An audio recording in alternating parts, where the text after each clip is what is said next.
one you like. Check 1, 2. Check.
Yeah, that's good. It's weird. It is weird.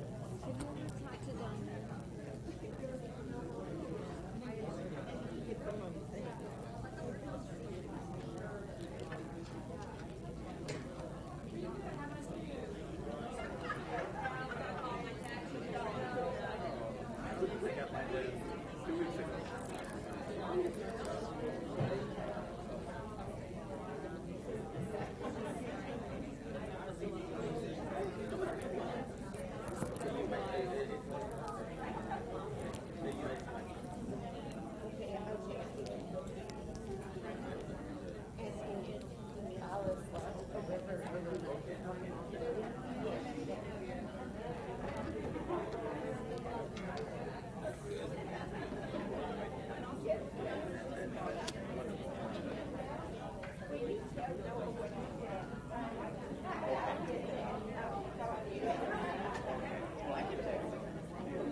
Good morning. Hi, class. Good morning. Good morning, Miss Nancy. Good morning. How is everybody? Hi. Where's Diane?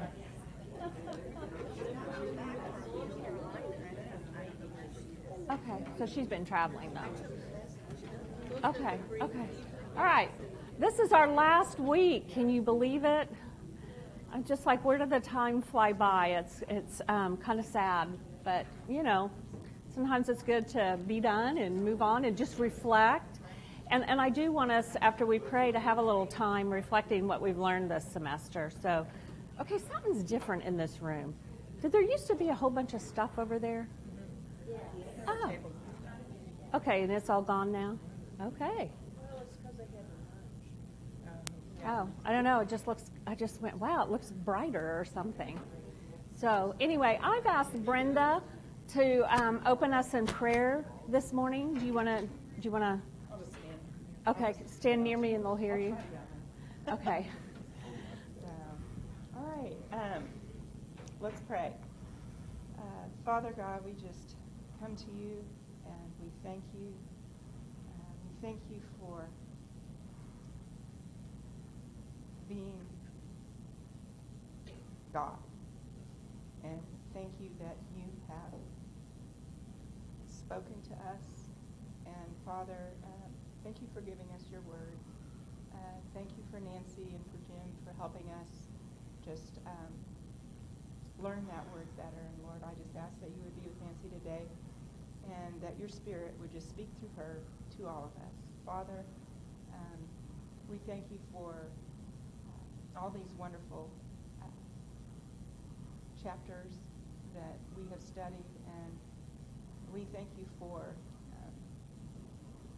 giving us revelation. And many times we're afraid of it because we can't understand it, but we know that you've given us each your Spirit, and you spoke it through your Spirit, and you read it through your Spirit, and help us to be able to hear it through your Spirit, because it's the only way it makes sense. And Father, I just ask that you would be with everyone here and everyone who couldn't be here today, that you would just give them a sense of, give all of us a sense of our unworthiness. And Lord, not in the wrong way, comparing ourselves to others, but in the right way, looking at your holiness. That's the only right way for us to view ourselves and for us to view you. Father, we thank you that you are worthy of all glory and honor and praise. We thank you that you have communicated that to us. Help us to take that to heart.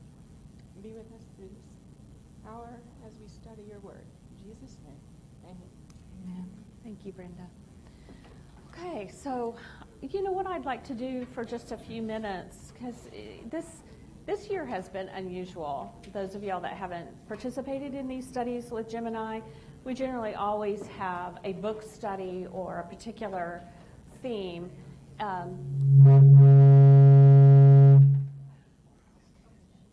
What did I do wrong? Okay. A book study or a particular thing. You know, we're studying a particular book of the Bible, like John or Matthew or Philippians, or a couple times we've diverted and we did the prophets. We've done parables over the years. We did a study on covenant, one of my absolute favorite ones.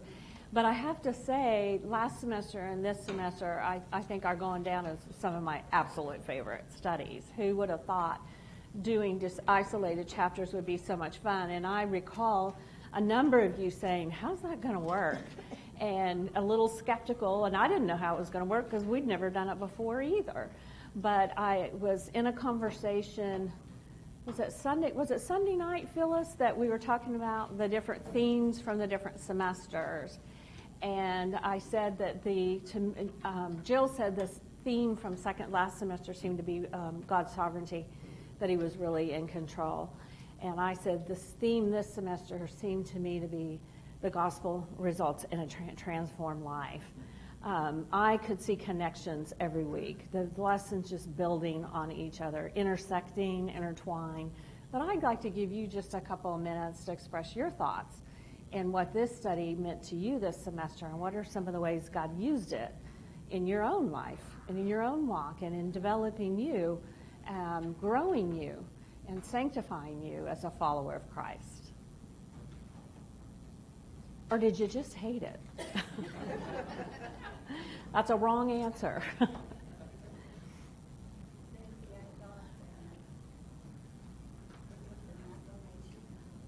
It was an affirmation. Forever. Did you hear? It's an affirmation of all she's been studying forever.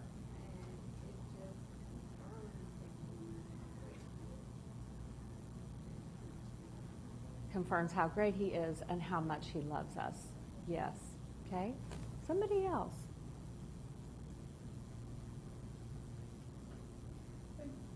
Kind of along the lines of Phoebe, in that you think, okay, this study's going to be all over the place because we're doing each chapter, but it really did. It helped tie in a lot of what we've studied over the years. And you could see how it was like all put together through this study. Right. I really like that. Right. I did have someone that wasn't able to be here today. She told me last week how much she had loved him and how much it had helped her. Those were her words. It just helped me see how the Bible all connects together It is one story. It's not these isolated events and isolated stories and God working in isolated ways. It was really one grand story, and this particular study really helped her see that in a much deeper way. So, somebody else.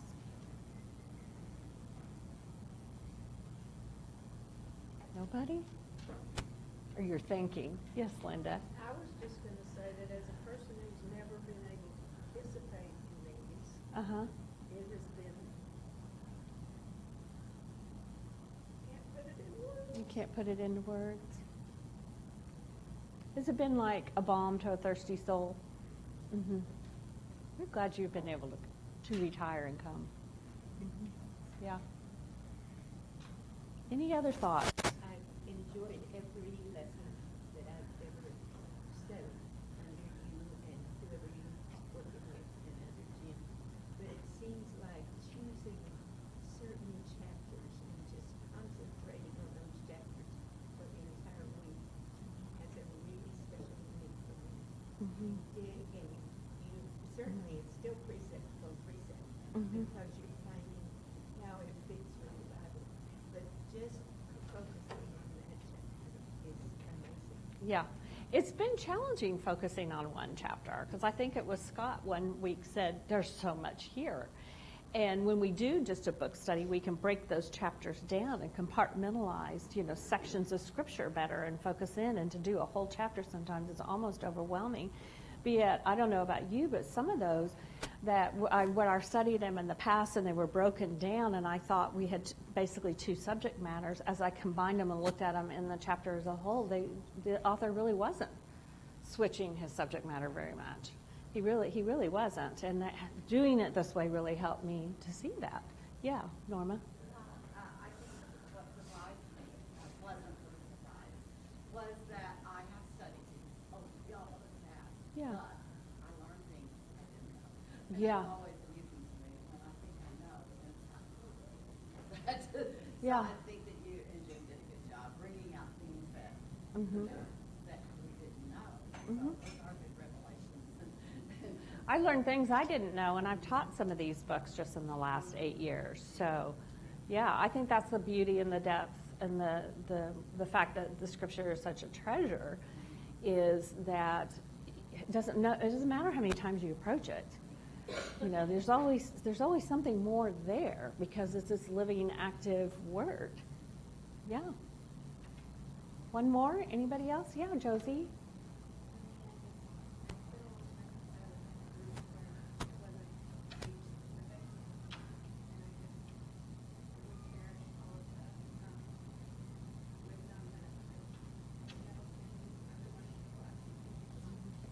If you all couldn't hear her because she's soft-spoken, she said it had been a long time since she had been in a study that wasn't age-specific, and she really cherished the wisdom from the different ages. I do too.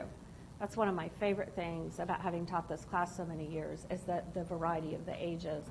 And because of it, I've made really, really dear friends out of this class of all ages. My youngest friend right now is about 28, and my oldest is 82, and they're spread all in between.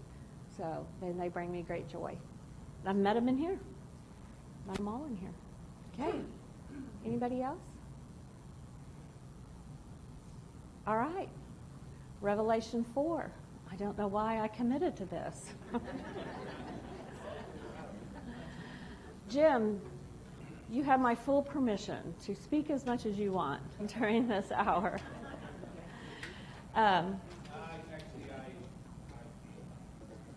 You feel what? Okay, good.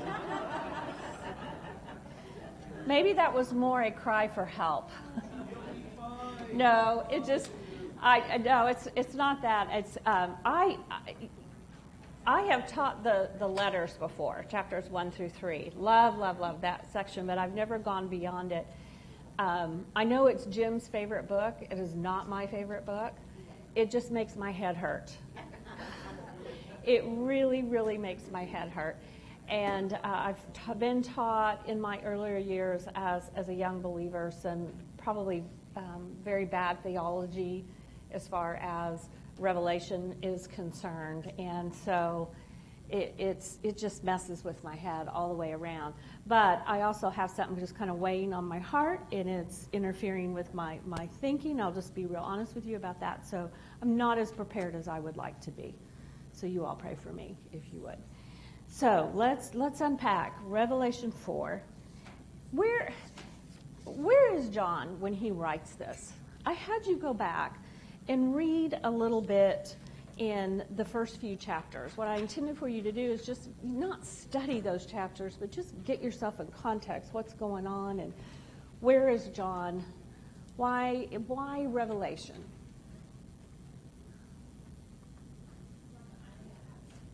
And why is he on the island of Patmos? He tells us why he's there. Why is he there? Because he's what? He is preaching the gospel, but he didn't just volunteer to go there, did he?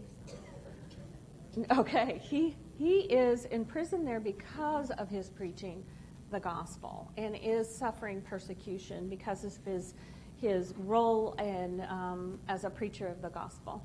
So he's suffering. Does anybody know some of the circumstances of the people that Revelation is written to? Because we'll talk a little bit about the apocalyptic literature, and it is prophecy, but it's also a letter. It was written to these 7 churches. Do you know about their circumstances as you skim through chapters 2 and 3?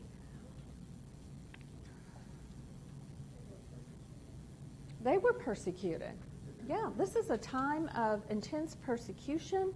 We're not doing a full study on Revelation, but there's a lot going on with Rome, with the way the emperors are, the emperors wanting them, demanding worship. One thing that was occurring around this time period is that to be able to work in certain trades, you would have to join a guild, and part of joining that guild would require idol worship. That would be really intermingled in there. And so to not join meant the loss of being able to have a livelihood, but to join would then compromise following Jesus Christ. So you can see the predicament and the pull that these people are having. Okay, persecution for their faith, the pull of how am I going to live. Rome is a huge, mighty empire. Many of the emperors that have come along, they actually demand the people worship them and call them Lord and God. So you can see the trials and tribulations that these people are having to endure and live through, and why they would need this book. And it's important to remember that when you read Revelation. It's more about them being encouraged than it is a prediction of how things are going to play out in the end. And we really need to remember that when we approach it. So in chapter 4, as you read chapter 4, first of all, what just stood out at you as you read it? It's a scene kind of beyond description, isn't it? You know, you see when you think about key words, you see the heaven, the throne, the open door, you know, creatures, elders, very strangely described creatures, you know, eyes all around, and it's hard to even picture this. So what thoughts go through your mind as you read this scene in this description of the throne room of God?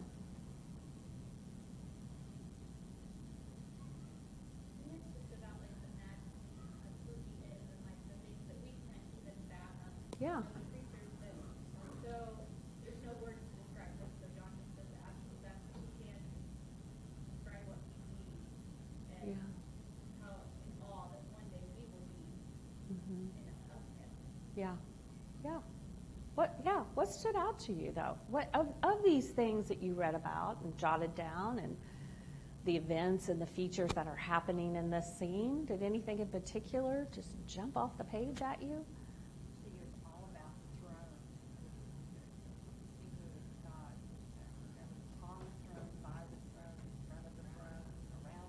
Yeah. On the throne. Yeah. Tony's right. You see that before the throne, on the throne, around the throne. repetition of the throne. It's all about the throne. That is the center. That is the focus. Correct. Anything else? What else, Lynn? Holy, holy, holy. Like, was it Isaiah 6? Yes. That stood out. That and the rainbow. I was happy that there was lots of color. I go from the most base thing to the most high thing, from the color to holy, holy, holy, which is when you say it 3 times, that's important. It is important. Yeah. And in fact, you looked at Isaiah 6 and you looked at Ezekiel 1. In fact, let's just turn to Isaiah 6. That's the last question in your homework, but it could have gone at the front. It's a short passage, so we can read it. It's very similar. You see a lot of similarities.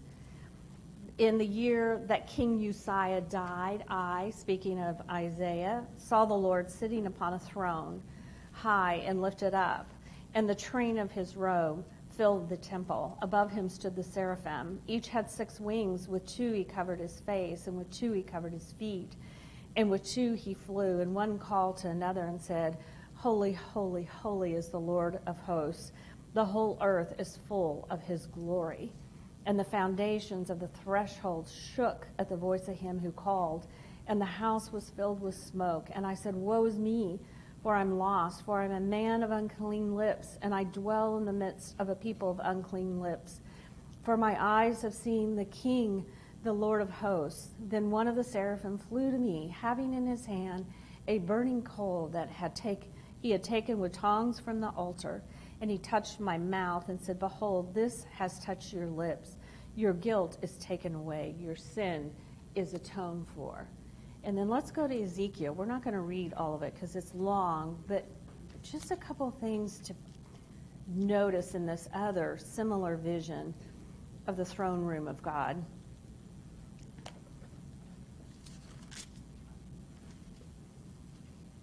Now I'm just going to skip a little bit. Starting in verse 4, he says, I looked, behold, a stormy wind came out of the north, and a great cloud, and brightness around it, and fire flashing forth continually, and in the midst of the fire, as it were, gleaming metal.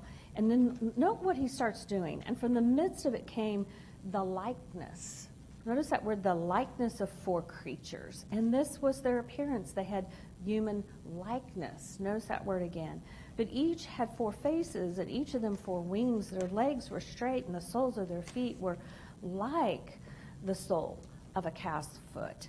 And they sparkled like burnished bronze. Under their wings on their 4 sides they had human hands, and the 4 had their faces, and their wings thus. Their wings touched one another.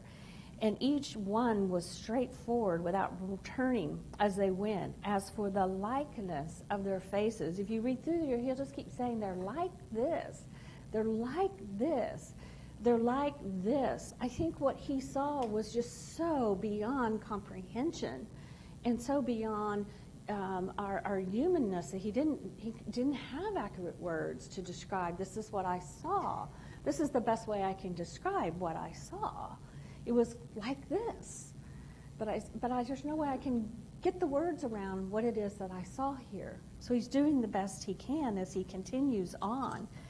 And then in verse 26, and above the expanse over their heads, there was the likeness of a throne in appearance like sapphire, and seated above the likeness of a throne was a likeness with a human appearance, and upward from what the appearance of his waist I saw, as it were, gleaming metal, like the appearance of the fire enclosed all around.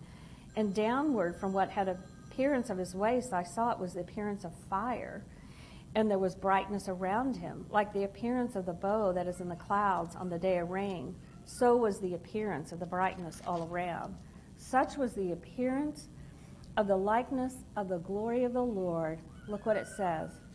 And when I saw it, I fell on my face, and I heard the voice of one speaking. Now, just in those 2 passages alone, how do you see? You see Isaiah and Ezekiel getting this vision and this glimpse into the throne room of God, and how do they respond? They do whatever he asks them to, but when they get this vision of this incredible glory of who God is, what's Isaiah's response when he realizes where he really is? He falls on his face. What does he say? Woe is me, I'm a man of unclean lips. I have seen the face of God. You know, he knows his own unholiness, his sin. I can't come into this much holiness and live. And that's why one gets the coal and comes and burns his mouth. Yes.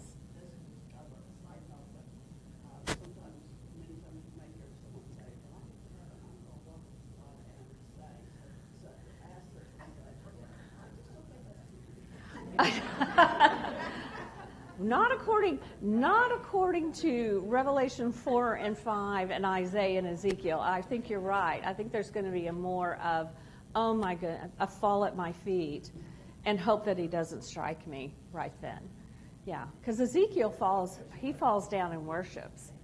You know, and in John in chapter 5, you see him crying out, who is worthy to open the scrolls? There is a huge encounter of coming, you know, into the presence of his holiness that realizes how unholy we are and puts us in our place and forces humility on us. Do y'all see that? Yes, ma'am. It's sort of like put into perspective what life is really all about. Okay. In the sense where it's really all about God. Yes. We were created for His pleasure, and it's just like it kind of like just shifts everything back to why we do what we do, why we are here. Because if when I consider Isaiah in that time, you couldn't find another that's more holy or and even he in the presence he could see his own mortality, his own imperfection. Mm-hmm. And if in that setup that I can see that much more us, and just the whole idea that it's all about God. All these other things that we do, wasting time on or sometimes just getting upset over and, losing faith over when it comes down to it's really just about Him. Mm-hmm. That's really what it is. Perfectly said. Very well said. It is. It's all about him. We were created for his glory. We were created to enjoy him forever and to glorify him. It is all about him. The story, when we pick up the pages of our scripture and we think, what does this say to me? It's more like, what does this say about God that then affects me? It's the story is about him. It's his revelation. It's his plan of redemption from beginning to end, all one story. We just get to fall under it and be a part of it. Yeah. It's not about us at all. That's an excellent point. And these throne room visions help us get a better perspective of that, don't they? Mm-hmm. I think sometimes people they dismiss revelations as being just way out there. Mm-hmm. But we forget that there are other, back to Ezekiel, we saw the same four, Mm-hmm. the lion, the man, the ox, the eagle. Mm-hmm. I mean, it's just not revelation. It's just whenever we think about God, we don't have words, we can't find symbols, we can't to really describe it. Every word is present, word we know. Mm-hmm. Mm-hmm. That's what we do. Mm-hmm. We use human words for it to describe Mm-hmm. it. To describe it. Our words. Mm-hmm. Mm-hmm. Yes, Josie? It feels like it will be, we'll finally understand Yeah. the mystery and the depth of what mercy and grace really mean, because we'll see ourselves, we'll see God for who He really is, and He's greater than we ever could have fathomed with our earthly mind. Because we'll finally know Mm-hmm. kind of the awe of who He is, His sovereignty, and that He saved us. We'll understand the weight of it finally. Mm-hmm. Mm-hmm. Oh, I think Jim said something once on a Wednesday night. I hope I'm quoting him correctly, that he thought we would spend the rest of eternity figuring out who God is. Do you remember saying that? Do you still believe that? Oh, yeah. Yeah. There's just no way to know him fully. Mm-hmm. That would be him. That would be him. Mm-hmm. So to know the fullness of God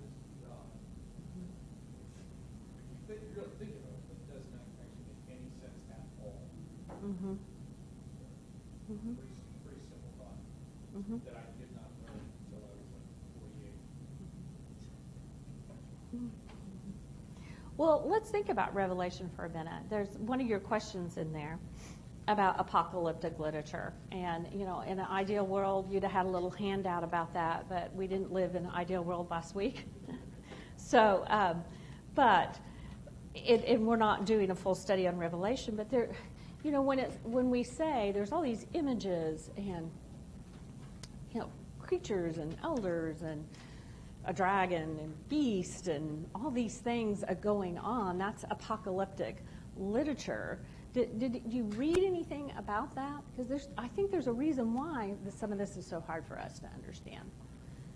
One of the things that I found is that we don't even have anything to compare it to here. Yes. Now, we have letters, we have histories, we have prophecy, you know, we have those types of things, but we don't have any apocalyptic literature, so it's very hard for us to wrap our minds around what it even is. Mm-hmm. And where did you go looking to find something out? For those that might be sitting here going, how do I even find that out? How to study the Bible for all its worth. Okay, How to Study the Bible for All It's Worth. It's a small book. It's a great book. If you don't have it, it'd be a good one to add to your library. Yes. Yeah. The apocalyptic literature was very popular in from like 200 BC to 200 AD. And it was, what I understood is it was literature that was kind of birthed out of a time where there was persecution or oppression, and it was a way they wrote to encourage, to communicate. And it's like Brenda said, it's hard to even explain it because it's so foreign to us. So these readers reading it, getting this revelation, reading this, probably weren't struggling it with these images the way that we are. So for example, this is a small, short example. For example, 1,000 years from now, you see what color are they? The donkey and the elephant? Y'all know what I'm talking about. Red and blue. Okay, what do those stand for? Democrat and Republican, but we know that, right? Okay, someone's going to see those somewhere down the road and go, what in the world?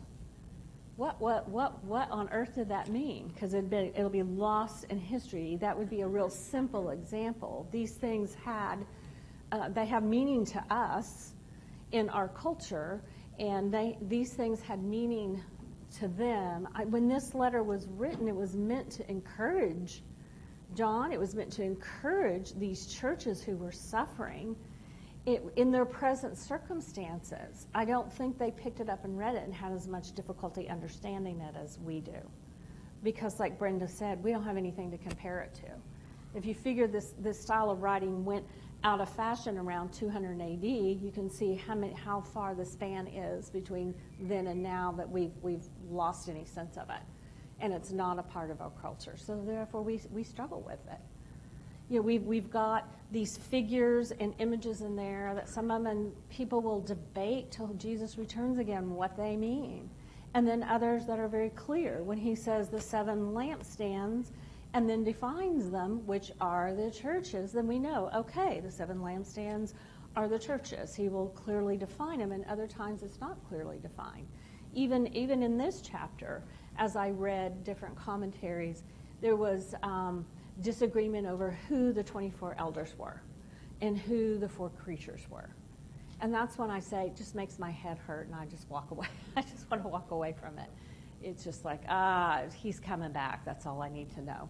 So that's really all he's on the throne. That's all I need to know. Of course, people that love Revelation think I'm saying something heretical when I say that. So those are a lot of the characteristics, the limitations. Too often people get bogged down in trying to one-to-one correlate these images or the timeline and how that's all going to play out in the future instead of just step back, read it through once, and get the broad scope of it in the historical context of what these people were going through. That understanding you're in persecution, Rome looks so big and so powerful. They need a glimpse of God, that God is much more bigger and much more powerful and he is on the throne, and he is sovereign. Does that make sense? Yes, Tammy? One of the commentaries that I read, I can't remember, said that it was a form of encouragement to the people to be able to see their plight from a heavenly perspective. rather Yes. than- Yes. Yes, very much so. Yeah. Yeah. So think about, I'm on number 3. Think about the characteristics of God described in chapter 4. What characteristics did you see about who God is? Because this is also key in a time of trial, of tribulation, particularly persecution, is to get make sure our God is not small, but that he is who he really is, to get a glimpse of who he is. So what characteristics are listed here about him? Okay, what does that signify? It says there's a throne and he's sitting on a throne. Who sits on a throne? The king. And a king is what? He is sovereign over his nation. Exactly. He has authority and power. Yes, so that throne is signifying that. Other things, other characteristics about him. He what? No beginning, no end. No beginning, no end. He was, he is to come. What else? He is the creator. Those two right there, if you just kind of sit and meditate on them, are hard. I mean, there's something we'll spend the rest of our lives trying to figure out. We are so confined by time. There's a beginning, there's an end. There was always a beginning. There's always an end. I don't know how to really wrap my head around this concept of something always existed and always will exist. Or the fact that he could ex nihilo just say words and create something out of nothing. We can create. There are very creative people. There's creative people in here. But they're creating, using something that's already created to then create something else. He just created out of nothing. I can't fathom that. I cannot quite wrap my head around that. I know it's true, but I'm sure I'm missing a lot of the full depth of what that is. Okay? Other thoughts? What else did you see about him?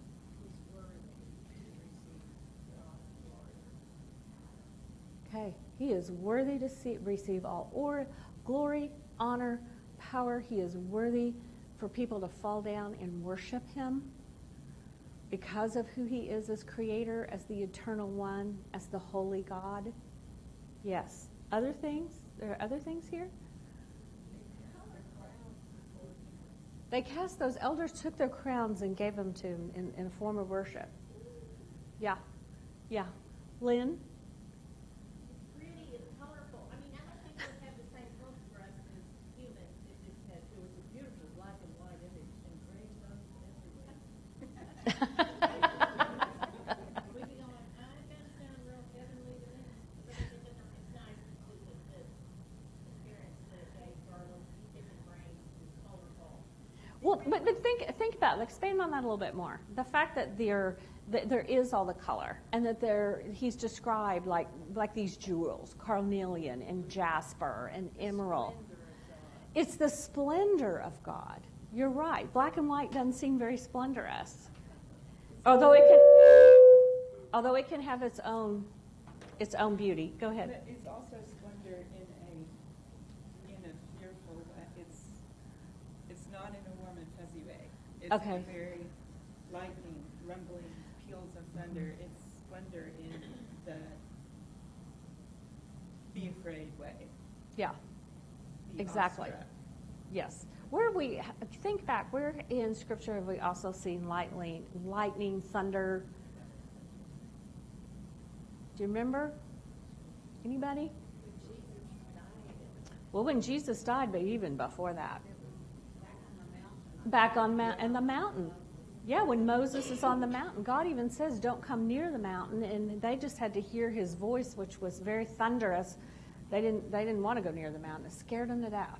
They were frightened. But with that being said, my mind just keeps going to,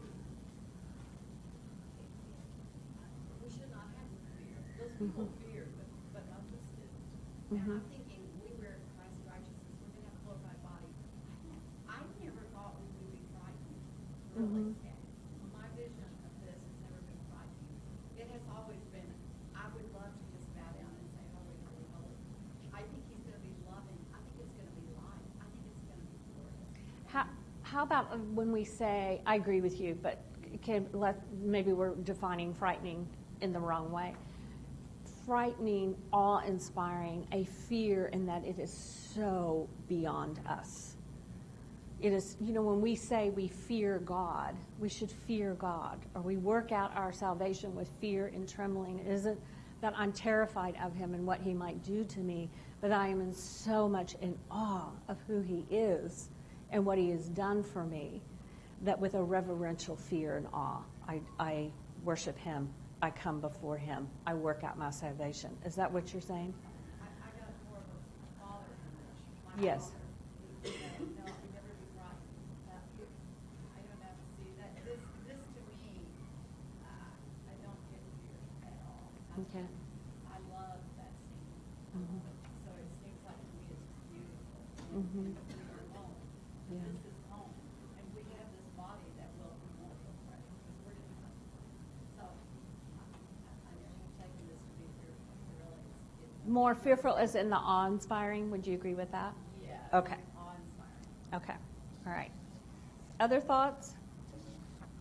I think I would be, at least to some degree, though, careful that we don't dissolve it. Because one of the reasons why, like, I don't fear my dad is because I'm kind of like him. Like, I'm a dad too, Mm-hmm. And so I can just run up onto my dad and actually, in some ways, I'm a better husband than my dad is. Like, I do. My dad's good in this way, but I kind of consider myself to be kind of like my dad. Sometimes maybe a little better, sometimes a little bit worse. But I don't consider me and my dad to be other, right? So sometimes with the God imagery, where we can sometimes make a mistake by calling him a father, and then he's just like your daddy, and you're going to jump up on his lap. I'm going, that actually really isn't a biblical idea. So there is a fatherness to him, but there is a fatherness about him that I am absolutely nothing like.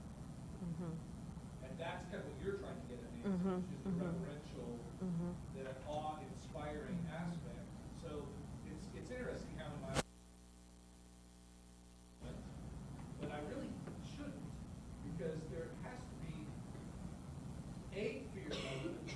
There Especially when you come into the awareness of his holiness. Is that kind of what you're saying, Jim? I don't even know if I can fully explain it. I don't know if I can fully understand it. I love trying to dissolve the tension in this, and I don't know if I should. I don't know if I can fully understand it, right? It's kind of like, I'm not necessarily afraid of the sun, but if I said, hey, I'm going to throw you on top of it, I think I'd be a little afraid, right?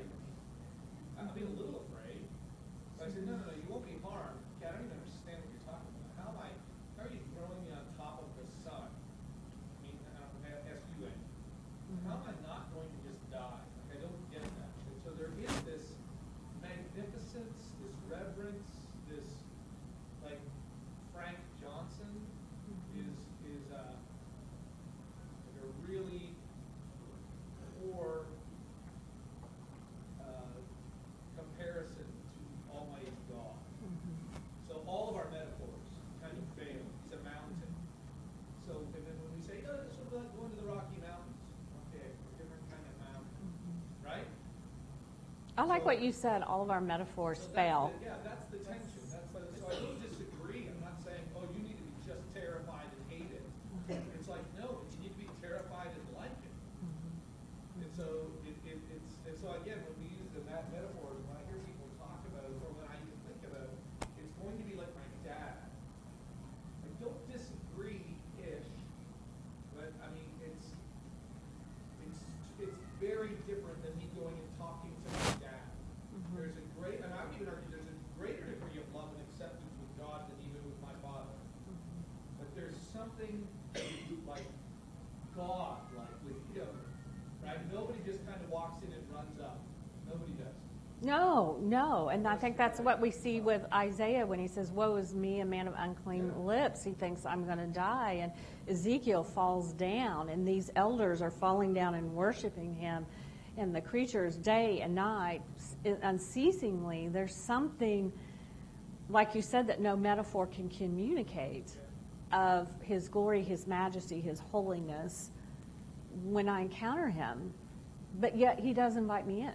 So, and I always, in my mind, when I think about God, I have to move off of comfort, but I also can't be like the negative side of afraid. Right. There's something that is drawing, Right. right? Right. So I move out of it, so it's not like, oh, I can't wait to just see him and hang out and just, there's no, it's different than that. And I'm going to hate it. I'm just going to like cower behind something. No, I That's don't not true think either. that's true either. So you're always moving back and forth between these two pieces. And again, I think it's just other, right? I mean, that's the word holy is other. Mm-hmm. Like completely different, fundamentally different. Mm-hmm. And that's the magnificence and the terrifying and the welcoming, and the, you know? Mm-hmm. I don't know. I don't like what anybody ever says, including myself. Mm-hmm. When people explain what it's like, I'm just like, you won't. They all fall short. Well, it's like when we're trying to teach about the Trinity and use analogies. All of them are wrong. They all fall short. But there is a scripture, John says, perfect love casts out fear. Yeah. Josie, you were wanting to say something. When we are experiencing this, when our church experiences, will we have any knowledge that they didn't have, or will like, are they experiencing it in the ones that it will be in the end, or is it just like we, you know what I mean? Like we're saying, we won't have any more knowledge than they did at that time to understand anything, and like you're saying, they all reacted that way. I guess it makes me feel like we would all react the same way, because that's how they react, they don't know anything. We won't know anything that they never know about God. Well, I think that's why I thought of Jim's quote that we'll spend the rest of eternity figuring out who God is. Just because we come face to face with him when we go to be with him, I don't think we're still going to understand him. Because he's just that grand and magnificent that we'll be spending eternity trying to understand who he is. Well, it's good. Going back to the reason why I think it's critical that we understand that Yeah. is God is infinite in every way, right? Mhm. He is infinite in every way. That's by definition, that's what God means. Mm-hmm. We are finite in every way. Mm-hmm. So how do you put the infinite in finite? You can't. Mm-mm. So that's the element of, like, for example, when we say God's loving, God goes, sure. And I mean, you kind of have an idea what that is. You have no idea the degree of my love. You have no idea. You see shadows. We see glimpses of this. We see certain aspects of it, but it's more than that. It's kind of like if anybody in this room says they know Andrea, I would go, no, you really don't know Andrea. But Andrea could look at me and go, you don't even know Andrea. Mm-hmm. Like nobody knows Andrea but Andrea. Fear is basically, fear is about, because all we know is that we trust him, but we're afraid, but it's the same. Mm-hmm. It goes back. A great example of it is the Aslan line, right? Mm-hmm. Mm-hmm. He I remember is you read that in here he one is time. Terrifying, but he is good. But he is good. It's that aspect. Of it. Yeah. He's a lion. So hey, if you want to just go play with the lion, you can't play with the lion. There is a terrifying aspect to a lion, but he's good. Mm-hmm. And so that's why there is no need to fear. That is why perfect love casts out fear. Mm-hmm. But to try to then domesticate the lion, that's not why we shouldn't be afraid. It's not that we shouldn't be afraid because he is not magnificent. It's that we don't need to be afraid because he is good. So there is the beginning of wisdom is the fear of God. Well, and there's perfect love casts out fear because when judgment comes, we'll be vindicated righteous. So there is that's that perfect love casting out fear. We Well, won't have to fear fear that. The fear there is not the fear of God. No, it's the fear of judgment. Fear of judgment. Fear of judgment in that context of that verse. Yeah. Not don't fear God. Yeah. Don't fear the judgment of God. You've been redeemed. Right. Which I Right. agree with. Right. God will always, as a child, you fear God because you can be punished. Yeah. When he gets older, everything I do for my father, he was. So I'm just saying, as a mature, Yeah. as we mature, I do everything not because I'm so afraid God will, because I love him so much. Because you know he loves you as well, right? You knew your daddy loved you. Yes, Debbie. I was just thinking, even in, I mean, when we get to heaven, he's still going to be on the throne as king. He's still going to have authority and power over all that he's created. Mhm. So there is that aspect of just. Yeah. And why did these people, when we think of these characteristics of him, why did they need to know this? Why did they need to see this vision of God in the throne room? They were looking to the king who would rest them. They were being persecuted. They were being persecuted by the Roman emperors and looking at emperors that wanted them to bow down to them and worship them and take away their livelihood if they didn't. Brenda? As deity. As deity. They were supposed to be They worshipped considered as themselves deities. gods. The emperors considered themselves gods, and they wanted to be worshipped as gods. And to fail to do so brought great economic consequence upon you. So they, in the persecution they were having simply because they were followers of Jesus Christ, they needed to know that God had not fallen off the throne. They were being tempted to follow the things of the world. Yes. So, and facing death if they didn't. And so a picture of heaven would encourage you if you're facing death. If you're facing death, yes. You're facing intense persecution, yes. What you need is a vision of who God really is and a fresh awareness that even your circumstances that you're going through are sovereignly in his hand. Because it'll go on in Revelation, and John will make it clear things are going to get worse for you. They're not going to get better before they get worse. Yeah, Randy? It's temporary. It's temporary. Revelation will show that. It is temporary. There's a day when all this will come to an end. It is temporary, and you need to keep that before you and in your mind that all of this these trials, these tribulations, these conflicts, persecutions, anything it is that you're going through is all temporary, but it is also being held in the fingers, in the sovereign hand of God. He's got it. He has this. Whether we see that he has it or we don't, he does have it. Does that make sense? Yeah. And then he is worthy to be worshipped because of who he is. And he desires our worship. Okay, I thought we would get through early, and we may not, but Revelation 5 is closely tied to Revelation 4. And it's closely tied because it's a continuation of the vision. You know, so he's still seeing this same vision. And you have a question there about what did you see in 5? What was similar? What was different? Who shows up? Who do we see now? We don't just... Jesus, the Lamb of God. Yes. We see God holding this scroll with seals and this crying out because no one's worthy to open it. And then the Lamb appears and he is worthy. He is alone is worthy to open it. And you also see the 4 living creatures and the 24 elders. They fall down before who? Before the Lamb and worship him and say, worthy is the Lamb. And then you see every creature in heaven and on earth and under the earth and in the sea worshiping him. And the elders, again, you see the 4 creatures say amen, and the elders fall down and they worship him. So how does this give these people strength? How does it give you strength? We can live in light of the history and the outcome, the final outcome of what God says about what's going to happen. Yeah. Live Yeah. in light of what he says, and it's Right. true. Right. And have confidence.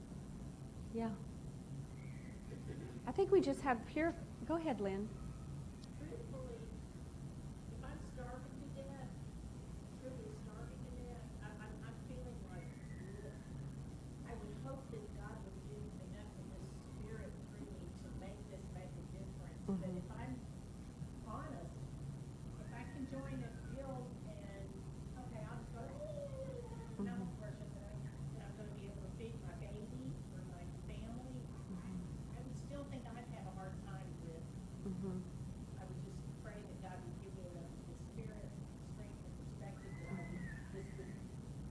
more than a morsel of food. Right. Right. Right. I think these visions help them to find strength. There's power in knowing the truth. You shall know the truth, and the truth shall set you free. And the truth is, my circumstances may look really bleak, but there's an end to this story that is a victorious end, where God overthrows every evil and creates a new heaven and a new earth. And we, as John, get to go through the open door into that throne room of God. And I think this letter is saying, hang on. Hang on. Don't give up. Don't give up. When all the reality around you, when reality around you says all you got is this morsel and you don't know where if you're ever going to get any more food, when all the reality around you seems to be falling apart, the true reality is what we read about here is happening right now, continually in the heavens.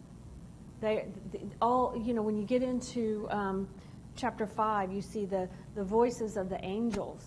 There's myriads upon myriads, thousands upon thousands, and they're worshiping him, and the elders are worshiping him, and the beasts, whoever these are worshiping him, and I would even add all the saints that have gone before us are worshiping him, and he's seated on that throne, and the Lamb is seated at the right hand of God on that throne, and at the appropriate time, the Lamb's going to get up, and he's going to come, and the end will come, and we'll have this glorious eternity.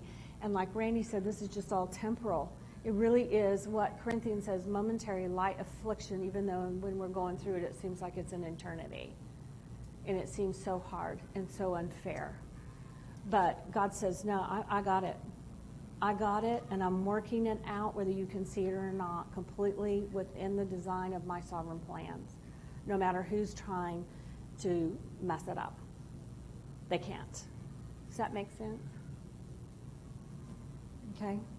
What, Brenda? It's like the reverse of the Wizard of Oz, because the man behind the curtain is just a man. Oh, yes. That's And a great. This is like the truth behind the curtain. Mm-hmm. This is the actual all-powerful one. Mm-hmm. So it's the complete opposite.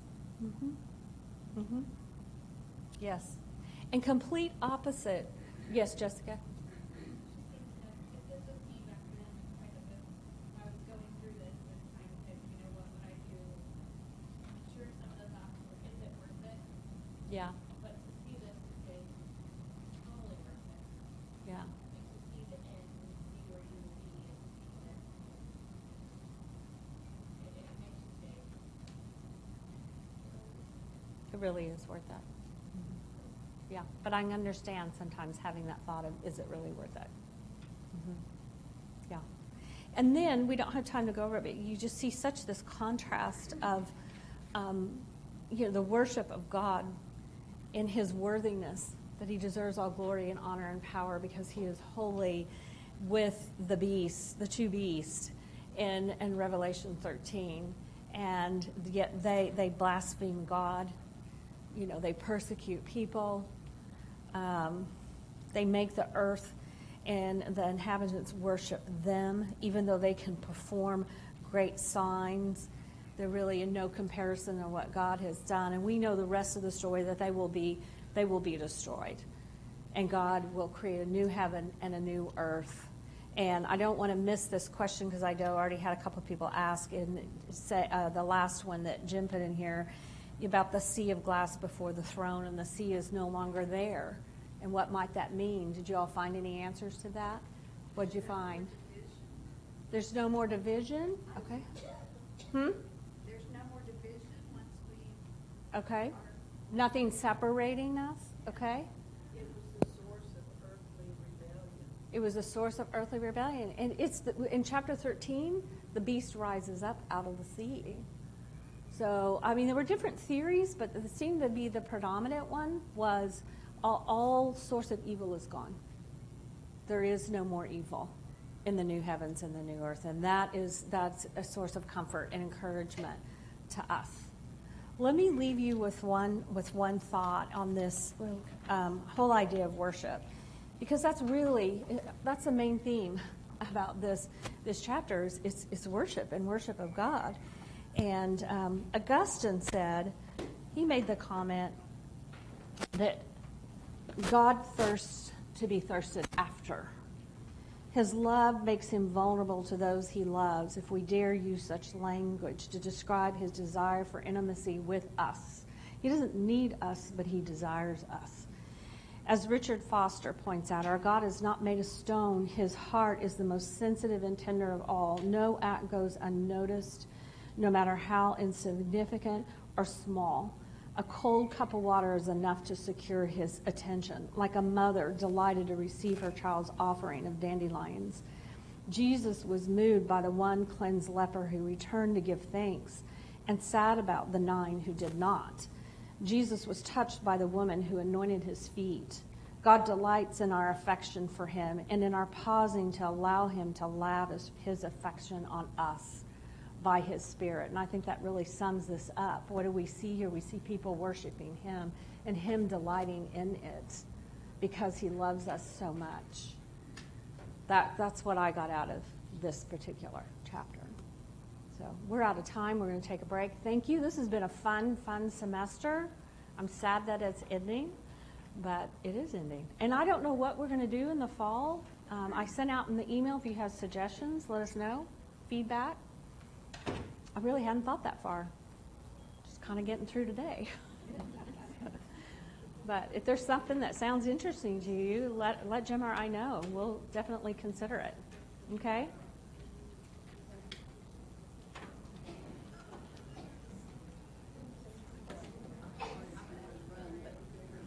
What you ended with is all I was trying to say.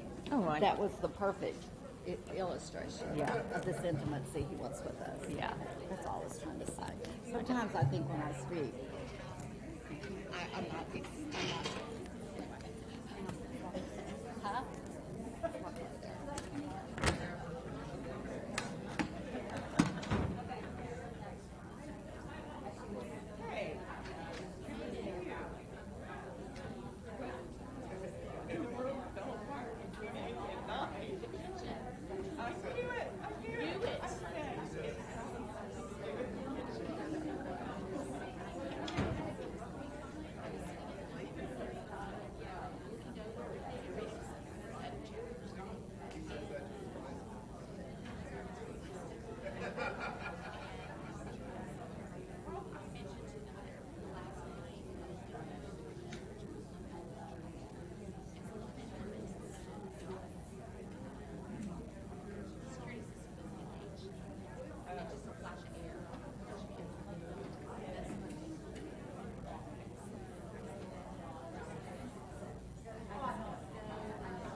would have been the hand up from the week before.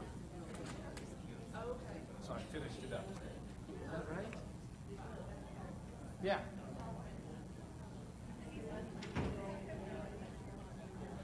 Maybe not. Right now it's all blended together. It might be new. I know I've done it. I can either have it. Did I do back to back? And it took me an extra week to finish it? The last time you were there, did I finish a hand raise? Or did I give you a new one? Okay, then it's probably a new one. I'm oh, okay.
Nancy had a couple of weird feedback stuff. If people complain they couldn't hear, it's just she No. doesn't talk about it. I know. No, I agree. Yep.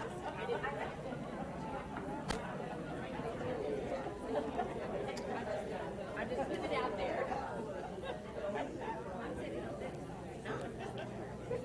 Hello there. I'm grateful you're here.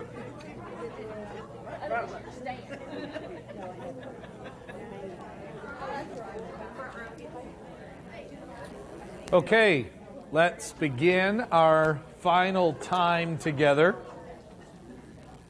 And I want to ask you a question. I want you to think about. Can you guys see that?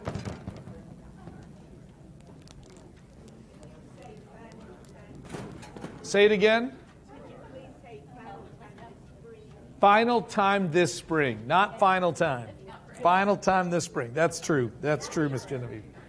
So here's my question, and I need you to just think about this. I'm going to give you another option, by the way, but I want you to think about this in light of our text. Like, what are you? And I'm going to give you an options here. I'm going to give you some options. One of them is like the word ignorant, meaning that there's something that you don't know. So be careful. I'm not asking you to crawl under the ignorant tree. I'm not asking you to do that. I want you to think about that. What are you? Ignorant? So there's that piece, which it doesn't mean stupid. It means you just don't know, right? So there's a lot of very intelligent people who are ignorant in particular fields or particular ideas. So it's not as simple. I always tell my boys that. I might tell you that some of the things that you do, I might tell you, and I need room for my language to be like broad. Not everything you do is awesome. Not everything you do is amazing. Like some stuff that you actually do is rather stupid. But to be truthful, I mean, the reason why I can use that word is because you seem to be able to differentiate between things that you do which are wise and things that are stupid. So I need to be able to say that. I'm not saying you're stupid. And you might say, well, because that would be a mean thing to say. But if it's true, sometimes the best things to say, I've never go to my doctor and he says, you're a little overweight. You are so mean. Okay, fine, you're not overweight. Thank you. But if I'm overweight, I need to hear it. Your cholesterol is, tell me it's just fine or I'll be mad. Okay, your cholesterol's great. And then you want to know what? Are you lying to me? Because if you tell me it's great and it's not great, that really doesn't help me. That's why Paul says repeatedly in the book of 1 Corinthians, like, I don't want you to be ignorant about these things. He says it in 1 Thessalonians. I don't want you to be ignorant about this. Because when there is an ignorance that exists, again, not because we're stupid or we're incapable of learning, but because we're not all-knowing. There are things that I need to be taught. Things I need to learn, things that I need to experience. And so the book of Revelation comes in at a time where God's people need some additional, and this is a more important word than you realize.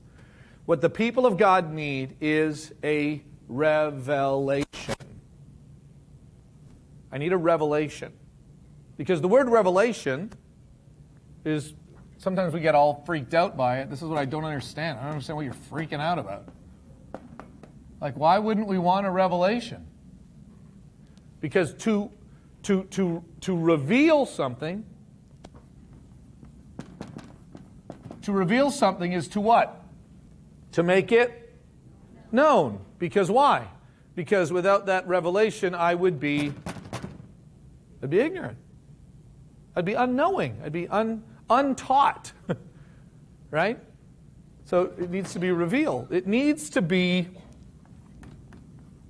This is another word for the word revelation. It needs to be uncovered. It needs to be uncovered. Going back, I love your analogy, Brenda. There is a sense in which what the book of Revelation does. This is why I don't understand why people are freaking out about it all the time. Like, why don't you want to see behind the curtain? Because we can't know. We can't know? Well, then why would God give us this information? I was part of a church. I didn't know it, but I was actually part of a church when I was in college.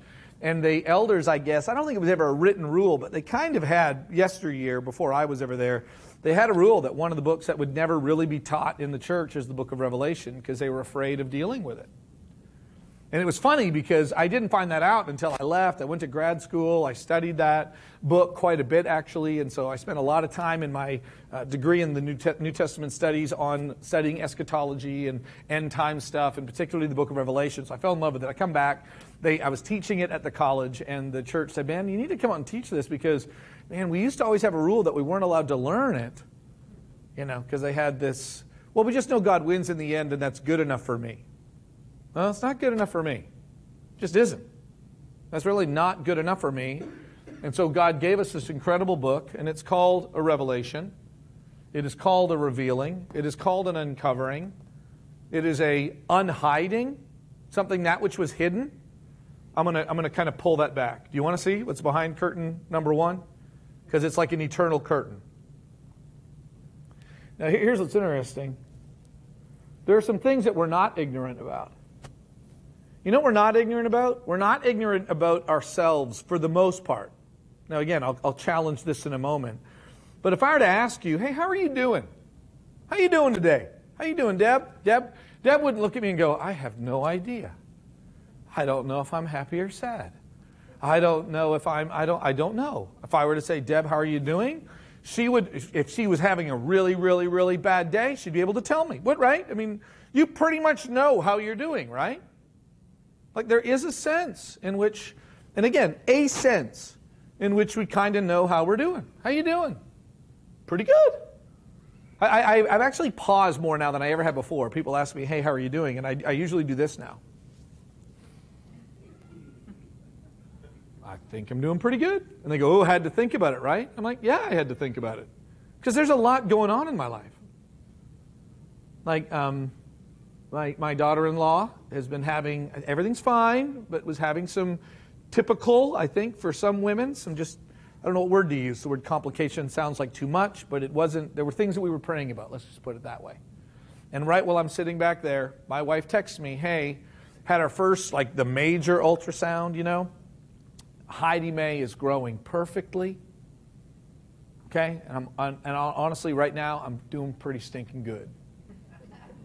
Right? Walking into this class, I just knew that Olivia was going to have that, and there were some things that I didn't know. There were some things that I was ignorant about, and I was just kind of praying to God for little Heidi May. But now the doctor has said, but you know what, can I just be honest? I can't wait till she gets on the outside so that we can know. Because, right, once she's born, then we know everything will just be perfect. And she'll never have health problems, and she'll never have emotional problems, and she'll know. I said to Andrea, actually, one of the things that I'm a little upset about being a grandpa is I don't need one more person to be worried about all the time.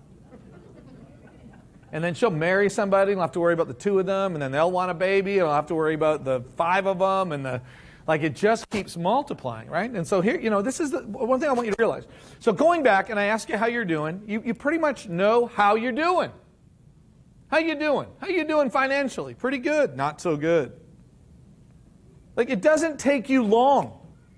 You are, to the best of your ability, really aware of what's going on about you, aren't you? If I were to even ask you, hey, how do you think America's doing? You don't go, I have no idea. I haven't thought about the country in which I live forever. I'll have to think about that. Like, how many of you have an opinion about how things are going in our country? Raise your hand if you have an opinion. Raise your hand. Every one of us. Every one of us has an opinion about how things are going. Man, I like the way things are going. Unemployment is down. I absolutely love. Stock market's up. I absolutely love the way things are going. Oh, okay. So what are the two things you talked about? Well, I talked about employment and I talked about the stock market. How are things going? Man, I'll tell you, the world is absolutely messed up. Have you noticed about how people are? Oh, okay, so that's what you want to focus on.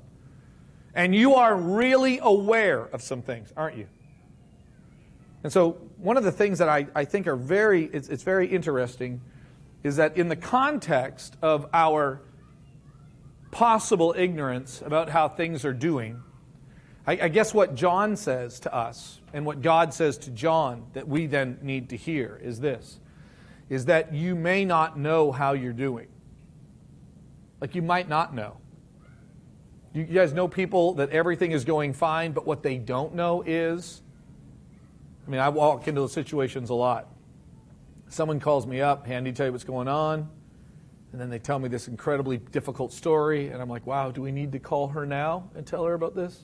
Yep, okay. Do you want me to be there? Okay, yeah, I'll be there. Right?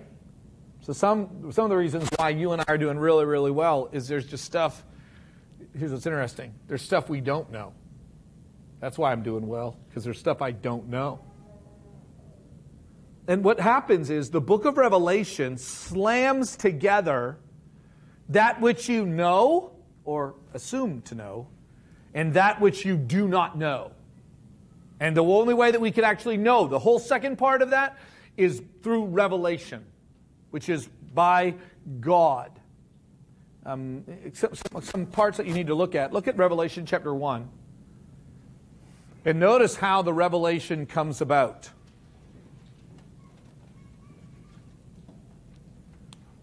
So verse 1 of the Revelation, this is actually pretty typical. Nancy nailed it. This is a kind of literature that was very popular from 100 or 200 BC all the way to about 280. So this is kind of like country music. It hasn't been around forever. For some reason, people like it, but I don't get it, right? Country music and apocalyptic literature have a lot of things in common. By the way, they really do have a lot of things in common. Do you know the most popular Western music in Africa? Country music. Africans love country music. There was a fascinating podcast on it. Do you want to know why they love it? Because it tells a story. And their culture is very much a storytelling culture. And so I listened to this podcast, and it's hilarious. Same as in India, too. In India, they just love country music. And I'm just like, you're kidding me. Because it just seems like the opposite, right? Redneck goofiness, which is what I think country music is I apologize. I'm just saying, I'm ignorant in this, okay? I'm ignorant. I don't understand the value of it. But they just love it. It's not so much the music that they're listening to. It tells a story. I love that. I love music that tells a story. So hip hop, not so much. Not so much. It just doesn't resonate. Why? Because there's no story to it. It's just these repetitions that just go over and over and over. I want to hear a story. So it's fascinating. Okay? Well, in hip hop? Yeah, my son does hip hop story. Okay, yeah. So what does Revelation 1:1 say? Glenda, what do you have? What does it say? Just 1:1. The revelation of Jesus Christ, which God gave him to show his servants what must take place. He made it known by sending his angel to his servant John. So God to Jesus, to angels, to John, to the church. You see the progression there? So there's a long progression of things.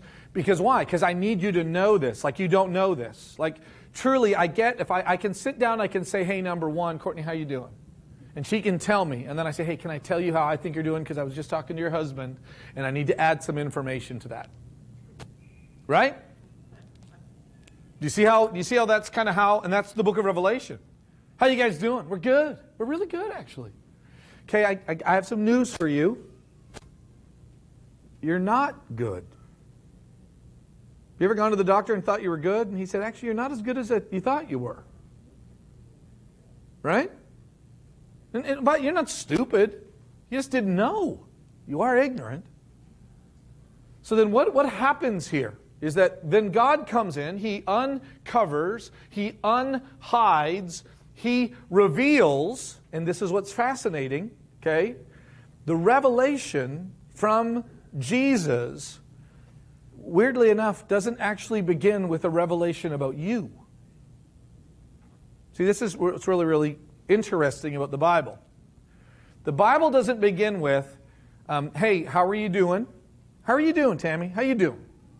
It doesn't begin with you. Who does it begin with? In the beginning, next word, God. So one of the problems that we have with our ignorance is that we actually begin with a in the, oh, spelled the wrong, that's scary. In the beginning, Jim. That's where I usually begin on how are you doing? Well, let me tell you how I'm doing. That's where we begin, with Jim. So I think about Jim's health. I think about Jim's finances. I think about Jim's family. And that literally becomes, maybe not the beginning. That's too strong of a term. In the, I got a better word, center. In the center of my understanding of things stands Jim.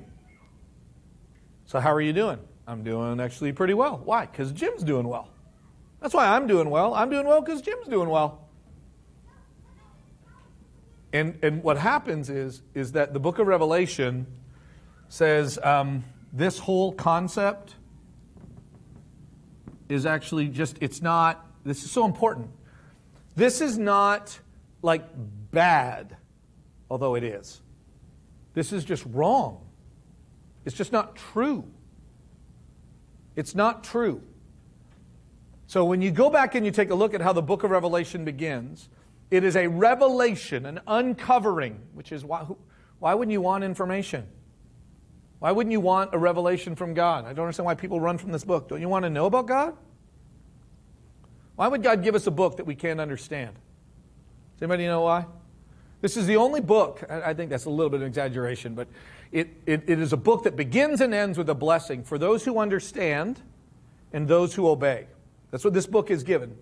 And blessed is the one who obeys this book. So the book of Revelation, this might sound crazy to you, but my mentor in grad school, his PhD dissertation at Aberdeen was on the doctrine of the Christian life developed from the book of Revelation. This is one of the most practical books in the Bible. It is. One of the most practical.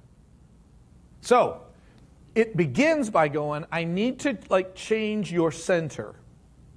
Because this is the natural bent that all of us have, and this is actually ignorant. Because you know why? It's not true. I shared this on Sunday. I genuinely believe that I walk, or maybe it was last Wednesday night, maybe it was last Wednesday, I walk around and I literally feel like when I leave here and I go into the office area, the one constant is me. Like everywhere I go. Like when I go to lunch today, the one constant will be me. You won't be there, I don't think. And you won't be there, and you won't be there. But you know who will be there? I'll be there. And so I really begin to think. I can understand why I get this. Because everywhere I go, I'm like center stage.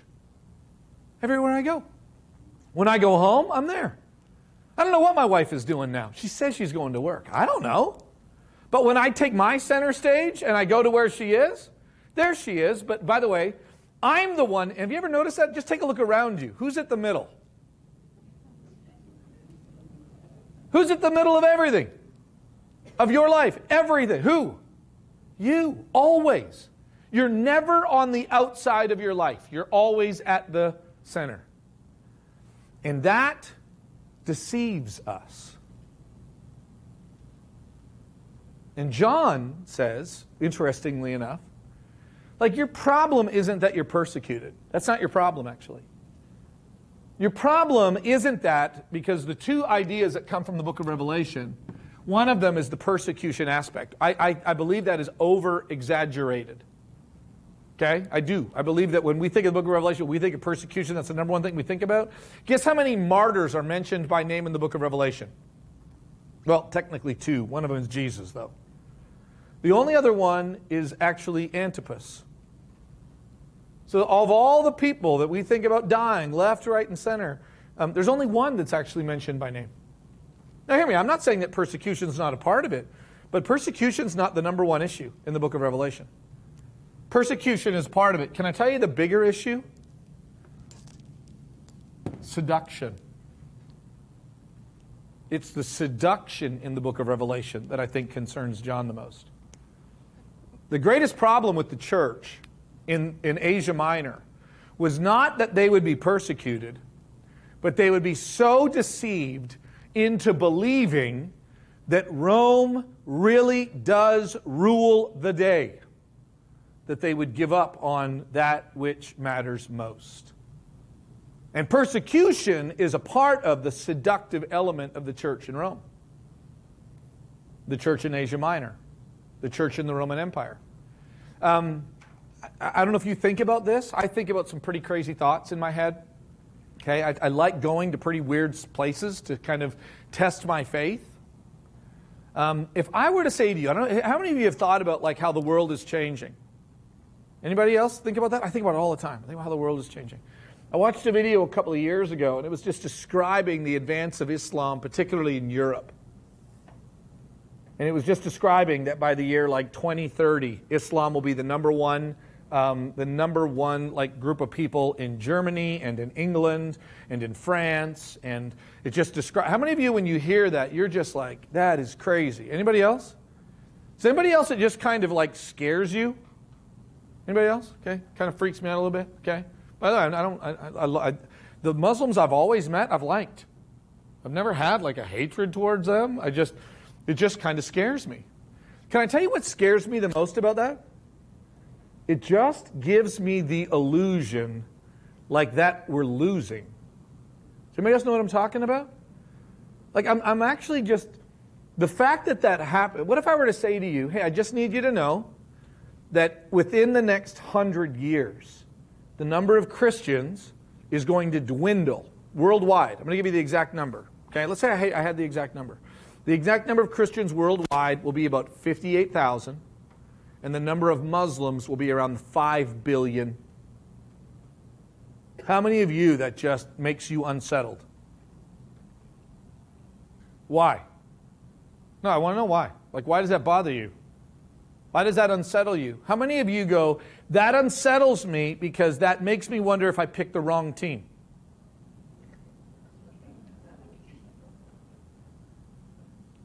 Really? Okay, I'll be honest with you. That's what it does to me. Here's what, I genuinely, I mean, maybe I'm kind of glad to know I'm the only one that feels this way. But I do. I honestly feel like that Sunnybrook does well if we grow. That's what I feel like. I honestly feel like, do you want to know how Sunnybrook is doing? We're doing well. How do you know? Because we're growing. Like, we're growing. Like, I do that. Like, I'm not one to, it's like, for example, like, so for those of you that are, and I'm sure there's like one or two of you that are from the Republican Party, okay, have a Republican ideal. If I said, hey, here's the good news, like in the fall elections, there'll only be 2 of you, but you're doing great. You guys would go, oh, okay, I get that. No. Yeah, no. I know that. No, there are only 2 of us, only 2 governors. That's it. Yep, but you're doing phenomenal. Well, as long as we're doing well, right? You're telling me you don't ever tie, like, how things are happening externally to how you think you're doing? You don't make that correlation? I'll be honest with you, I do. If I was a Republican or a Democrat, how I would gauge how we were doing was like how we were doing. I don't go, we're sticking to our ideals, and now nobody believes in what we do, but we're doing great. I would kind of look around and go, I don't understand what's going on. That's the confusion that the churches in Asia Minor are going through. So like when your life starts going upside down, you go, wow, this must be because everything's going well. Man, nothing's working. My health is failing, my finances are going kaput. But the good news is everything is really ultimately going well with me. But most people, unlike this class, most people have more of a correlation in terms of like how we're doing, and it goes through like external circumstances to gauge how we're doing. Okay? So that's why I get a little nervous. If you were to say, hey, like in 3 years' time, there'll only be 15 people at Sunnybrook, but things will have never been better, I'd go, I don't know how you got there. I really wouldn't. I would think something was wrong. Because we can be seduced into believing that the outward appearance of something is actually a reflection of the inward faithfulness of something. That's what we can be seduced into believing. And so it's interesting how proud some of my Muslim friends are, because when they talk about Islam advancing, that's kind of like, that's proof that their God is winning. But nobody has that in this room. But that's how they feel. That because they're doing better, that's proof that their side is right. And the Bible says that's actually not true. That's not true. And I've had to wrestle with this. I've had to wrestle with this standing on the Mount of Olives and wondering, why would the God of the universe allow that mosque on that spot? Why? It makes no sense to me at all. It makes me wonder if my God knows. It makes me wonder if my God, let me ask you a question. If you were God, would you do something different about the Dome on the Rock? How many of you, if you were God, you would get rid of it? Raise your hand. Okay, so just 2 of us, 3 of us, 4 of us. Okay, 5 of us, 6 of us. The rest of you, doesn't bother you at all, right? You look at the Dome on the Rock, you go, actually, if I was God, I'd leave it right there. Can I ask you a question? What has God done with the Dome on the Rock? Seemingly what? Nothing. And I talked to him about this. I literally stood on the Mount of Olives and went, why do you do this? You do know that makes you look weak, right, God? You do know that. You do know that that makes, like, it confuses us. It confuses us. I don't understand why that dome sits right there. Literally, where the Dome on the Rock is, one of the most sacred places in the Islamic faith, is right where the Holy of Holies was. Are you okay with that? Is God okay with that? That's a complicated yes, by the way. So what do we do? And that's what all of a sudden the book of Revelation, this is why the book of Revelation is so helpful, because it answers questions like that. It helps me understand that it really doesn't matter if America becomes a Muslim nation. That is not the indicator, that shouldn't unsettle me. Why? Because what the book of Revelation does is the book review, and I want to just kind of give you, I'm going to give you 7 things that the book of Revelation does, and 4 and 5 in particular. The book of Revelation gives us a portrait of a God that rules, no matter what it looks like on the outside. God is ruling. See, because when I see the Dome on the Rock, it makes me think that something else is ruling. And no. The Dome on the Rock is there. And you know what God said to me? You do realize, like, if I didn't want it there, it wouldn't be there. And I had to go, oh, that is true, actually. Like, the only reason why it's there is because you allow it there. And then God, in a sense, to be honest with you, kind of revealed to me, you know, that's not the only place in the world that is offensive to me.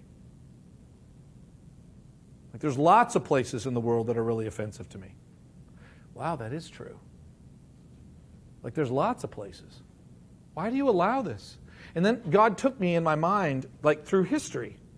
There's always been places. Why did God allow? And you start thinking of all the places that God has allowed. Wow. And I found myself questioning the ruling of God. Second thing the book of Revelation gives us is that God speaks. One of the classic Christian works by Francis Schaeffer is the God who is there, and God is there and He is not silent. God is there and He is not silent, by Francis Schaeffer. So God speaks. So He's not silent. Okay? He actually speaks. The next thing God does is that God, in essence, reveals. And here's what I love about this. Like, God reveals, and when He does, when God reveals Himself, then everything around Him gets revealed. When He is made known, everything around Him is also made known. So in the book of Revelation, Rome, it's seemingly standing center. And then God enters stage center and reveals Himself, and then all of a sudden, this is what's very interesting, Rome gets really, really, really, really, really, really, really, really small. So the only reason why Rome looks big is because it's the biggest thing that you know. It's kind of like people that live in Texas. The only reason why Texas is big to Texans is because they've never been anywhere else. Right? So Texans love talking about how big Texas is. And I remember going to Dallas one time, first time I was in Dallas. What do you think of our state? I said, here's a great word I love to use with Texans. It's quaint. It's very quaint. And the lady looked at me behind the desk. She said, quaint? And I said, well, you need to understand, I'm from Canada. And everything there is really, really big. But I love this cute little state you have. Like, we have, actually, most of our provinces are bigger than this place. Like, you guys love to talk about how long it takes to drive across Texas. And I just kind of laugh, because I'm like, yeah, we have places that are like twice as big as you. So, but I think it's cute. I like what you have here, So the only reason why Texas looks big, right, is because why? It's because you've never been to Quebec. If you go to Quebec, you really begin to understand what big is. And that's big, right? So the reason why Rome looks big is because you've not seen God. That's why the book of Revelation matters. So God reveals. Next thing that you see, and this is big in Revelation 4, is that God creates. That's one of the primary elements. God creates. He is the creator. Creation in the Bible kind of points to ownership, right? So if you created a painting, whose is it? It's yours. If you made something, who is it? It's yours. If you cooked something, who gave that? That's yours. So creation depicts ownership. So who made the world? God. Who made people? God. Who owns people? God. Not Rome. Rome doesn't own you. Rome doesn't own you. And they might think they own you, and they might act like they own you, but they don't own you. Who owns you? God, the one who created all things. The next thing that the book of Revelation makes a big deal out of is that God is the Redeemer. This is why I find it fascinating. Everybody talks about how God wins in the end. And when most people say that, I love to go, what do you mean by that in the book of Revelation? Well, you know, Armageddon. And I'm like, actually only mentioned once in Revelation 9, the Valley of Megiddo, which actually we will be there in a couple of weeks. It's crazy, but we'll overlook the Valley of Megiddo. And that depiction of that's actually, by the way, not how God wins. Well, you know how God wins, like in the end. Well, you do know that in the book of Revelation, God didn't win in the end, like God always was winning. Like, it's so funny how we talk about God winning in the end. Like right now, it's a contest. By the way, that's the problem with the book of with the Christians in the book of Revelation. They actually felt like it was a contest. You know, it really doesn't matter like how many Muslims or Mormons or atheists exist in the world. Like, I've already won. Right? Like, God's already won. We have more of a dualistic tendency in our thinking than we realize. That dualism is that there are two gods in the universe. One is Yahweh God and the other is the devil God. And they're always battling. You guys remember the Carmen song, The Champion? How do you remember that wonderful song back in felt like the 20s, but it was probably the 70s or 80s, right? Do you remember that song? And the devil is fighting Jesus, and there's this fight, and they're fighting, and the devil kills Jesus, and he's, I'm going to win. Like, do you know that is like one of the worst songs theologically? Like, nowhere does the Bible depict that. The devil wasn't trying to kill Jesus. No. God killed Jesus. That's what the Bible teaches. But by the foreknowledge and the predestined plan of God. I preached this Easter Sunday. Jesus died according to the foreknowledge and the predestined plan of God, not Satan. So much of our dualism has gotten into it. Well, you know what I love about the book of Revelation? God wins in the end. Really? In the end he wins? By the way, in the book of Revelation chapter 12, you know what it says? It says Jesus wins, in essence, at the cross. But actually, it doesn't use the word win. That's our word. We think in terms of win. But he, overcame. By the blood of the Lamb, we now overcome. So it's really not a matter of us beating evil or us beating Rome. There really isn't a contest that's happening. We're not in a contest against the devil. Everything in the universe fits under this category. There's two categories in the universe. One is called God, and the other category is called everything else. So like Jim and the devil and the Dome on the Rock and the new children's area that we're going to build and the Republican Party and the Democrat Party and Canadians and Americans and mountains and goats, all of that fits under this created category. And the other category is God, and everything is subservient to Him, and everything answers to Him, and everything is controlled by Him. Do you know that? Because sometimes I don't know that. I'm ignorant.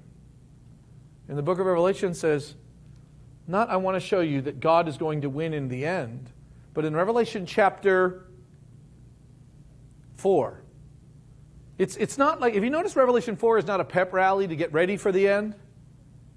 In the book of Revelation, the end is at the beginning. And that's the part I love about the book of Revelation. It doesn't teach me that God wins at the end. It teaches me that there was never a contest and that God was always God. And therefore, Jim, just chill. Right? Because the reason why we talk about God winning in the end is because we actually feel like we're behind, and it's like it's in the, if you're playing basketball, like it's late in the second half, but don't worry, God will win in the end. Think about that in the shadow of the book of Revelation. That is so foolish. That's kind of how the book of Revelation comes to us. And it describes God as the Redeemer. Okay? The Redeemer. The next thing that you see in the book of Revelation is that God is the one who orders. That is why the glass, the sea, which is what? Clear as crystal. Revelation 7, I love this. Revelation 6, there is this incredible picture. The scroll is opened up. There's earthquakes and people are begging for mountains to fall on them. Like it's just this horrific scene. And then Revelation 7 begins. And it says, now, before that happens, like the wind is not even allowed to breathe. Like the wind is not going to even blow on your face until the number of God's people are sealed. Do you get the order in that? You go from chaos in 6 to this crazy order in 7. Like, no. Nothing moves without me saying it moves. No wind. Like when the earthquakes come, I'm the one causing the earthquakes. When there are these tumultuous things happening, I am the cause of the tumultuous things. But by the way, in the end, I can also stand in the middle of a sea and go, peace be still, and nothing moves. I love the image of before the throne of this sea as clear as... Have you ever seen like a lake where it's just like, it's not even moving, it's just got this, and you can even feel it in the air. It's like nothing is happening. There's like this order that exists, right? That's what's going on in Revelation 4. And I love this reminder. Jesus can say, peace be still to storms, and I have to wonder sometimes if what's going on in Revelation chapter 4 is going like, peace be still in you. How many of you are just at war inside? Like literally tumultuous. How many of you would be described as just a peaceful person? Restful. You know what I am? I'm under the order of God. And I've never been called that. To my shame, by the way. I've never been called that. I'm the one, by the way, that gets tossed to and fro. I'm the one that can actually look like it's the world's going to end sometimes. I love to, hey, if I can help you, I'll help you panic. You want me to help you panic? We can do this together. You want to panic? We can panic. I can think of some things to panic about. We can do this together. Let's panic. Ready? 1, 2, 3. I love this reminder, actually. It's in one of my favorite books on the book of Revelation. Eugene Peterson actually says this. He says that what the book of Revelation causes us to do, this goes under that ordering concept. What the book of Revelation causes us to do is it causes us to focus on God because we are so easily distracted by advertisements, seductions, and sirens. And I just thought that is so true. How many of you, when you see an advertisement, your mind goes somewhere else? You know the hardest thing to do when I fast is watch television. You want to know why? Commercials mess with my head. I'm absolutely fine. And I don't even feel like going to Carl's Jr. And then all of a sudden that big fat burger shows up, and when I haven't eaten for 3 days, I'm going, wow, that advertisement, I had no idea I needed like that really expensive watch. But now that I see it on that golfer, I think I need one of those. Like, it's amazing. I love that. Advertisements, seductions, and sirens. And what centers us? God orders us. And then lastly, the thing that you see in the book of Revelation, and I think that I picked 7 for a reason, is it blesses. Like it blesses. You know another word for the word blessed? I love makaros in the Greek. It can mean like happy. Happy are you, right? The Beatitudes. Blessed are you. It's describing like happy are you. There are 7 blessings in the book of Revelation. Blessed are those who, and I love that reminder, happy are those who. Another word for blessed that I love to think about is actually the word, sometimes it can be translated congratulations. Congratulations. Blessed, and think about the Beatitudes, right? It really puts us in a great context. Blessed are the peacemakers. Happy are peacemakers. Congratulations, you're a peacemaker. Blessed are the pure in heart. Blessed. Blessed are those who mourn. Happy are those who mourn. Congratulations to those who mourn. Wow. And by the way, why is someone happy that they're mourning? It's the second half of the Beatitude. What? For you will be comforted. So it's really interesting dynamic here. We have a God in the book of Revelation who rules, speaks, reveals, creates, redeems, orders, and blesses. And what you have in chapter 4, and the reason why I love it so much, is that in chapter 4, what stands at the very, very center, this is the reason why, if you look at how the book works, 2 and 3 are really popular because they are the stories to the 7 churches, right? So each church, 7 of them are listed. So to the 7 churches, that stands at 2 and 3. And then the most important chapters are 4 and 5. Everything revolves around 4 and 5. Everything revolves around 4 and 5. The book doesn't make any sense. Without 4 and 5, there's really nothing in the book. 4 and 5 stand at the very core. That's why I really do consider 4 or 5 as probably 2 of the most important books in all of the letters of the New Testament. Because why? Because they reveal, because they uncover the reality of God in terms of who He is. And the bigger picture is that the reason why they're so incredible is they are an invitation. This is what the book of Revelation is all about. They're an invitation to worship. Which goes back to the reason why, we talked about it earlier, the reverence that exists when we get into the presence of God is like I might feel loved by my dad and I've never felt this need to worship my father. There's I know how to be kind of like humanly grateful, but there's no worship that exists. With God there is. Okay? This awe-inspiring, one of the Greek words for worship is proskuneo, which literally means to fall on your face. That's the reverence piece that Nancy was trying to get at. Right? You kept talking about this reverence piece. There is this fall on your faceness that actually describes us with God. So my point is that what the book of Revelation does is the book of Revelation says, no, you're not at the center. Calm down. You're not at the center. But God is. God is at the center.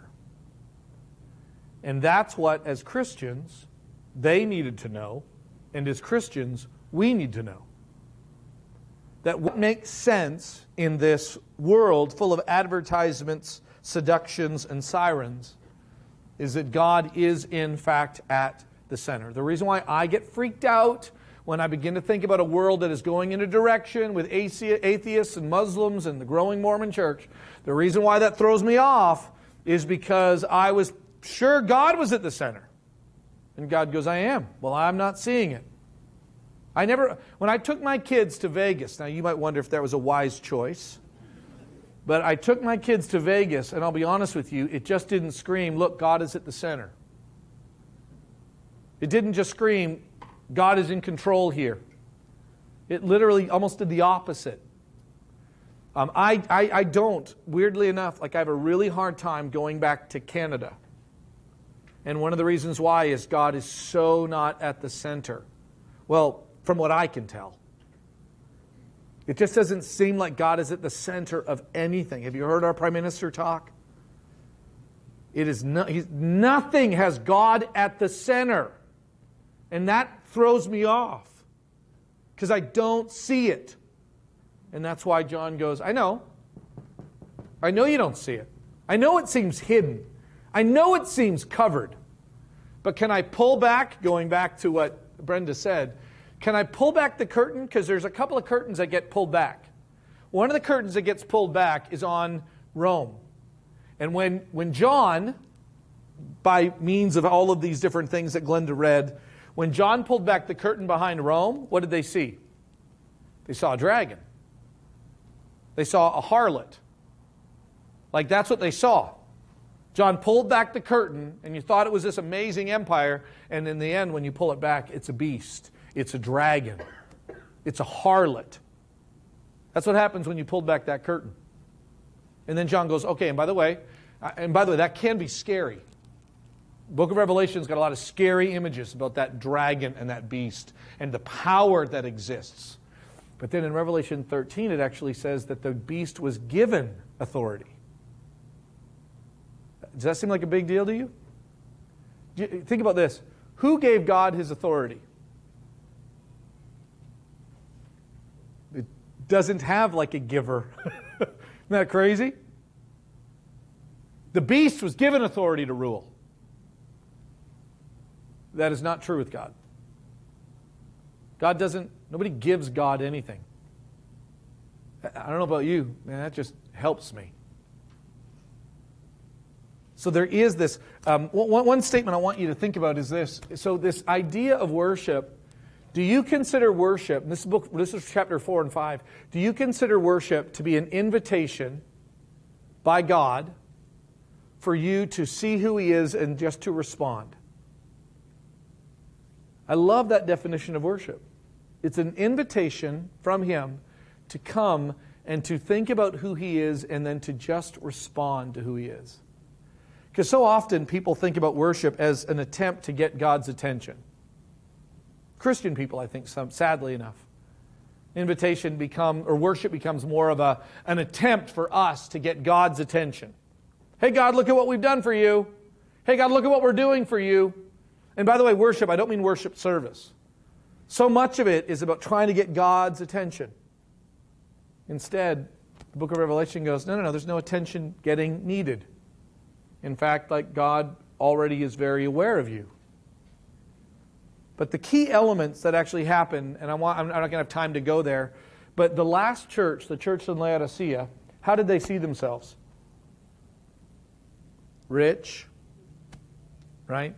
They saw themselves as not having any need. That's how the church saw themselves. I have no need. And then John says what? John writes, but behold, you are poor, you are naked, you are pitiful, you are blind. So here is a group of people that thought everything was good, and they were completely wrong. And what causes that? Behold, I stand at the door and knock, and he who opens the door, right? I will come and I will eat with him, and he will a fellowship peace. That's in Revelation 3. And then Revelation 4 begins with what? And behold, I saw standing open a door. Do you ever make that connection between the door in 3 and the door in 4? There is this door, I want you to knock, this invitation to worship.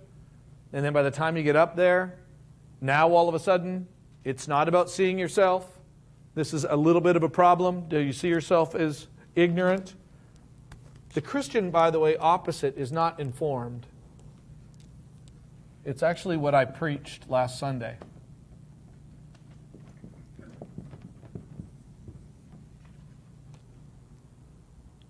That's the response. Are you ignorant? How you doing? I'm good. Need anything? No, don't really need anything. And by the way, that probably is not a good way to think through it. Now again, if they're just asking how you're doing in a generic way, but I don't know how you stand before God Okay? But do you realize how badly you need Him? How badly you need Him to center you? How badly you actually need to be centered? And that's what the book of Revelation does. It literally helps you understand everything around you by putting God back at the center.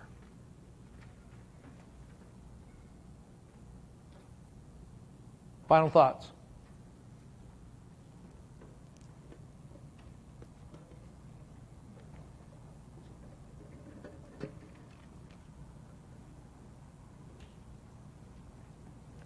So I guess my challenge to us, and this really does fit all of our texts, is the next time somebody asks you how you're doing, hear me, I'm not saying make it more complicated than it needs to be, okay? Please don't be like me.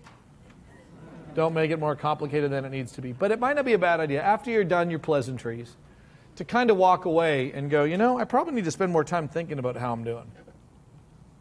And I probably don't need to let all of my circumstances define me.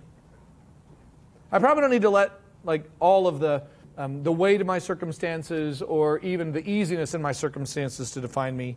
Maybe I need to think of myself far more consistently in relation to two things, to who God is, and then in relation to that, to who you are.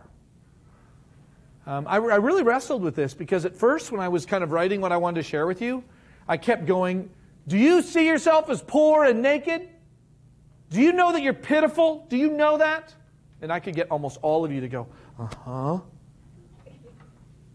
But actually, you do know you're not.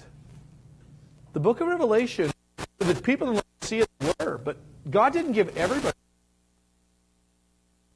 Are right now poor and naked and pitiful and blind because we think we are okay outside of Jesus. But there really are some people in this room, I know you. And you're not ignorant. You're not ignorant of who God is and what God has done. You're actually this. You're grateful. And to God alone, the eternal one, creator of all that is, the one to whom all things owe everything about them. To Him be glory and honor and praise forever and ever. And the church said what? Amen. Amen.